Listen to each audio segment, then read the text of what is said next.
And now we're going to take a look at this item. This is a co-planning toolbox that Eric and I created to assist in the planning stage of the co-teaching process.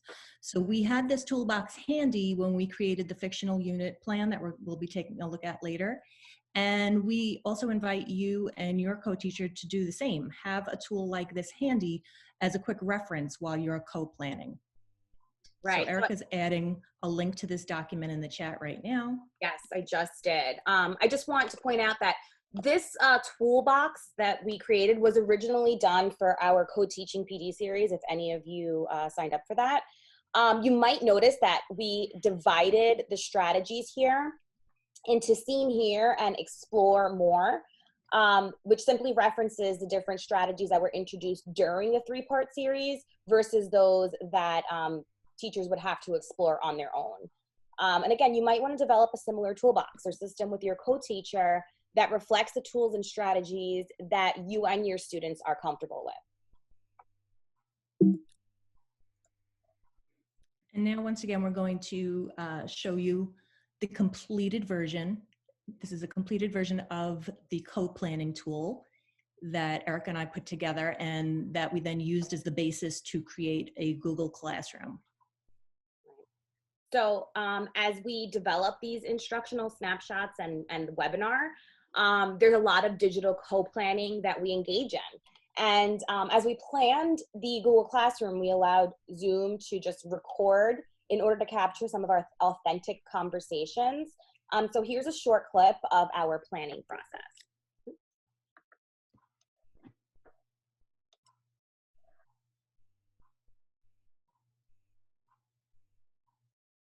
Okay, so this welcome statement on the stream, and then I think that we should also post the essential question slide, right? Because it's not an assignment. It's not something they have to like do. It's more just like view, right? And so exactly, that's more of a supporting document. So then we'll leave the classwork for things that actually require them to like submit something. Okay. Okay. So this is what I did for the essential question. So the essential question, and then breaking down those two like essential words, so resilience and empowerment, and then kind of showing them, you know, so how can resilience lead to empowerment? So before, examples of resilience, and then the empowerment that resulted after. I did a second one before resilience and then empowerment. Great. So, all right, I'll post this. Keep clicking on the wrong place.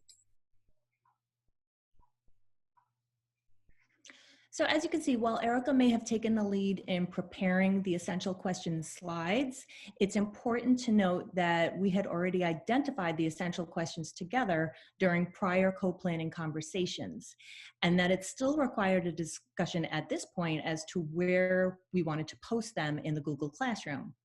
So pretty much every contribution made by either co-teacher is the subject of a conversation because each decision impacts the development and implementation of the unit.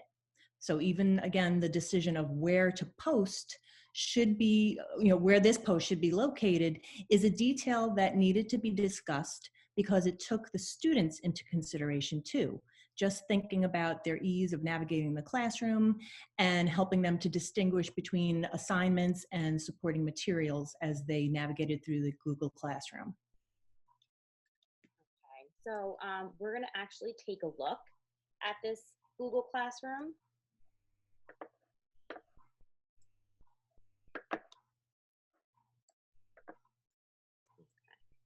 So let me make this a little bit larger. I'm not sure if you'll see it larger, but it works for me.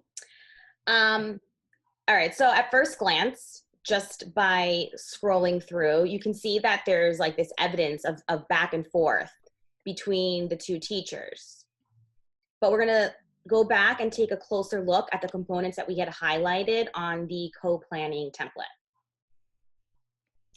So the first thing you'll see is that our digital platform obviously was Google Classroom. That's what we selected to implement this unit plan. And if you remember the center grid of the co-planning tool, that part allowed us to co-plan for teacher modeling, guided practice, group work, and independent work, all of which you'll find here on our Google Classroom.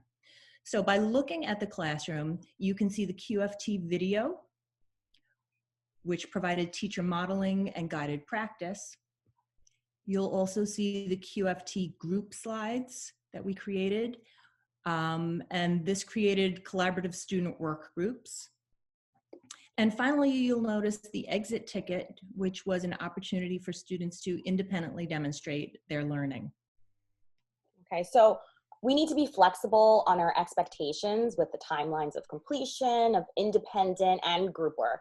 So the time frame for such an assignment would really depend on what the students are accustomed to and comfortable with, as well as the additional responsibilities that they might be facing during this time.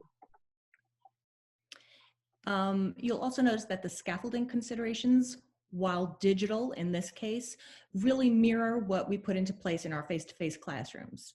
But what you may notice that is a little bit different here is our heightened concern for the social emotional well-being of our students. Connecting with our students is critically important during this time. And we're sure that many of you are probably reaching out individually to check in on your students. As you can see, we wanted to make sure that the students in our fictional classroom also had multiple ways of reaching out to us. So here we have included our Google Voice number in case students feel more comfortable speaking to us directly via phone, FaceTime, or text. So this was a starting point for our collaboration on the Google Classroom, but we also wanted to share an authentic sample from the field, because sometimes the best way for us to learn is from one another. And so this is what one pair of Long Island co-teachers have put together for their digital classroom. And as we go through this, you're going to see that it includes many of the elements that we have included as well.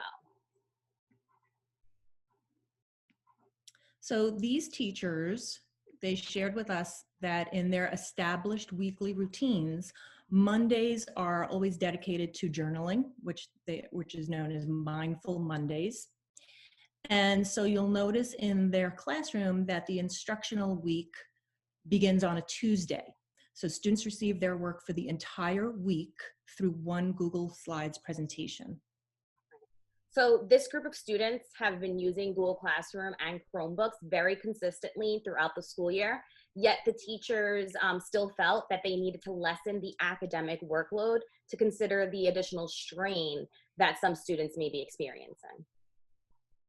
We want to highlight some of the scaffolds that these teachers have incorporated into this presentation, into their Google Classroom. For one, you can see that the expectations and assignment for each day's work are clearly labeled for the students.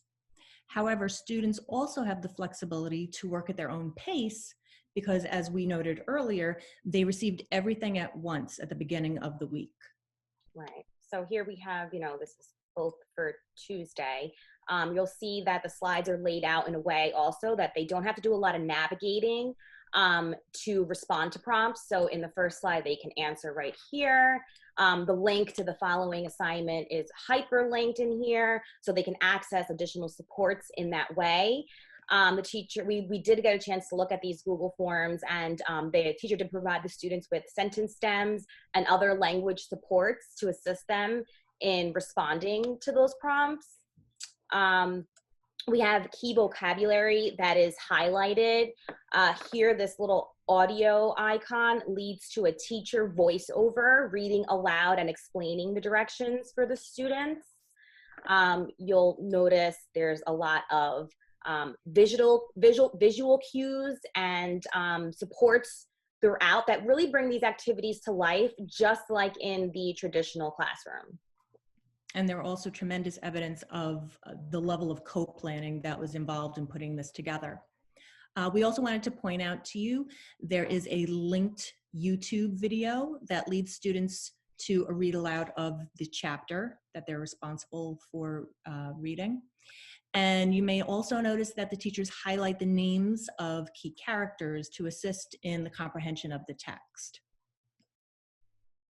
For those of you who teach at the middle school level, if you're familiar with this text, if you're familiar with this material, you may notice the apparent simplicity of the day's tasks. However, you'll also recognize the rigor behind each of these assignments and activities.